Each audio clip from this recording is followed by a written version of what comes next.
Joining me from Arlington, Virginia is William Courtney. He's a former U.S. ambassador to Kazakhstan and Georgia. He's now a Senior Adjunct Fellow at the RAND Corporation. Ambassador, each side clearly is blaming the other for this crisis. Moscow says the ships had illegally entered its waters.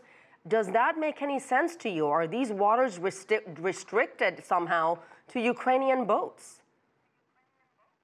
The waters are not restricted.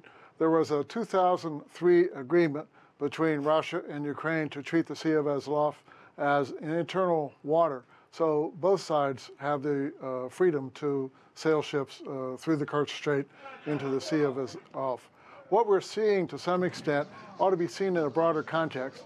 The Russians have been militarizing the Caspian Sea.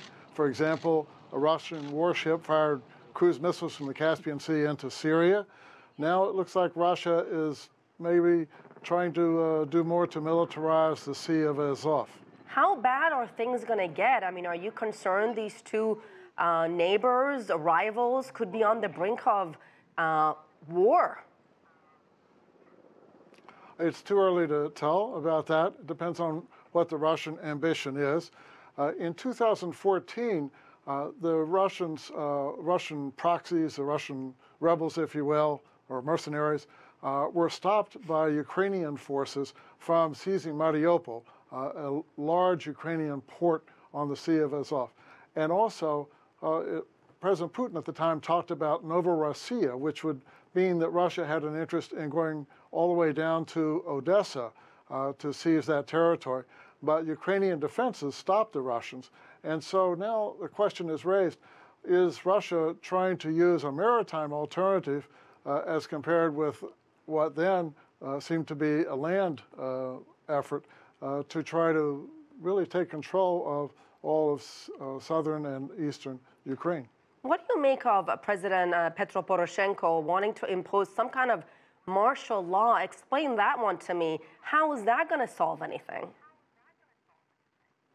Well, that would be a mistake. As your correspondent pointed out a few minutes ago, Ukraine did not impose martial law in 2014 when the crisis was greater than it is now.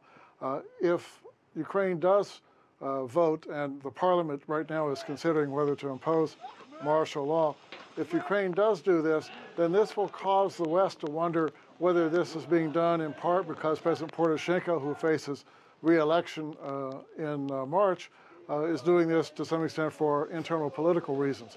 So it would be better for Ukraine not to impose martial law and to keep the international focus on Russian actions rather than on Ukrainian internal politics. The UN Security Council had an emergency meeting today. We've also heard statements from the EU and NATO. What should the U.S. administration, the White House, be doing at this point to try to defuse the crisis? Well, it's likely considering a range of options. One would be to rotate more U.S. warships into the Black Sea on patrols. Under the Montreux Convention, U.S. and other non-littoral warships can rotate through for 21 days at a time. So finding some way to help protect Ukrainian merchant shipping, other shipping, might be part of the alternative. And then a second issue is sanctions. The United States has made liberal use of sanctions against Russia recently. Sanctions that are not always targeted can have some effect. But right now, the Congress has two bills pending, the Deter Act and the DASCA Act. It's possible that Congress will pass one or both of those or merge them to expand sanctions against Russia if Russia continues this activity in the Kerch Strait. All right, Ambassador William Courtney, thank you.